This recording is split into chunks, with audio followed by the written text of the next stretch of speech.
Hold up, hold up, hold up. It's that boy G Planz. Don't give a damn. He cooler than a fan. Walking real tall. Some say he's a man. Um, I wanna talk about the real estate for real for. Yeah. How much? All right, no. What was the biggest check you ever seen from real estate? Ooh, wait. Let me see. I think the biggest check I ever got in one transaction was about $101,000 in one transaction. Wow. Yeah, that was the one. And was that straight profit? You didn't. That was net. Oh, okay. That was net.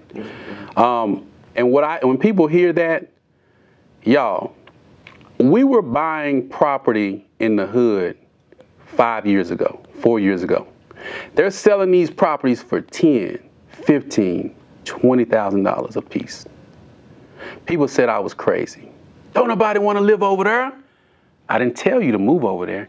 I told you to buy the property. We bought a piece of property and we sat on that property for 3 years. We didn't do anything to it but pay the taxes. The taxes was $600 a year. In that 3-year period of time, that property quadrupled in value. Then we went in and renovated it. After we renovated, it multiplied times, let me do the math right, somebody called me out last time, it multiplied times, after we put everything, we bought it for 20, we put about 50 in it, so that's what, 70? Mm-hmm. Now the property's worth around 190. So after repair value, ARV. Yeah, where my wholesalers at? Oh, I know, you know what I'm saying? That's a $120,000 difference. Okay. And we have a tenant paying 100% rent. Yeah. So we're netting 100%. That's just one property. That's just one. And you all, that's still available. Like people are telling you can't buy houses. Let me tell you something. Rent never goes down. I'm going to say that one more time. Rent never goes down. Ever. I don't care if the property value go down. I don't care if the bubble pop. That rent ain't going nowhere. So get you into one piece of property. Stop selling grandma and grandpa's house. Put some protections in place so when grandma and grandpa die, there's a will, there's heirship in place so that y'all can figure out what you're going to do with that. My mother, 2 years ago on Mother's Day, me and my wife, you know what we did for our mothers? We got them a will and a trust, a living trust.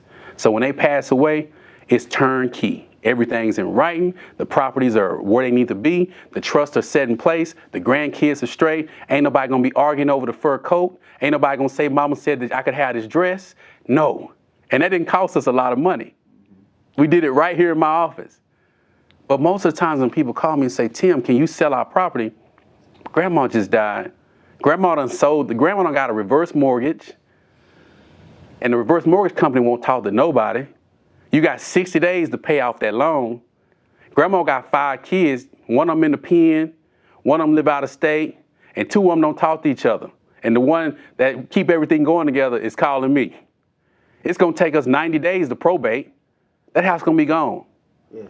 And you know what that reverse mortgage company going to do? They're going to hire somebody to come in and renovate it or knock it down, and they're going to put something up that you can't afford, and then we hollering they gentrifying our neighborhood when all we had to do was put a piece of paper in place to make sure that grandma's house stayed in the family.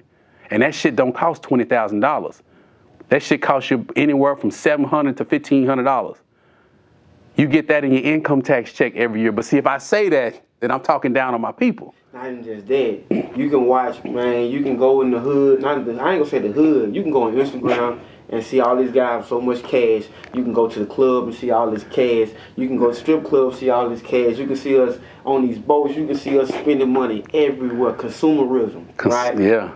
And then when somebody start, hey, yo, invest in this. Put your money over here.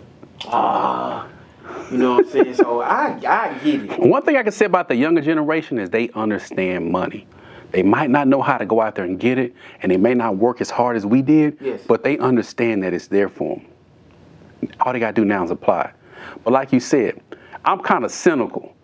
Whenever somebody die and they post a GoFundMe link on their page, I always go and look at their page. And I'm not exaggerating this. 7 to 8 out of 10 times, if it's a hood nigga, he on there. Money telephone, money spread out. Ain't nothing wrong with money. I like money. But you tell me you couldn't go out and pay $30 a month for life insurance? You couldn't pay that policy up for a year, $300, $360 for a year? You know the life you living. They don't ask you what you're doing for a living. They just want to know if you insurable. How's your health? You couldn't take that first set of money you made. You couldn't go out there and get a policy, because most people in this country that have wealth, you know how they got it? Insurance policies. Sure. Insurance policies. And real estate.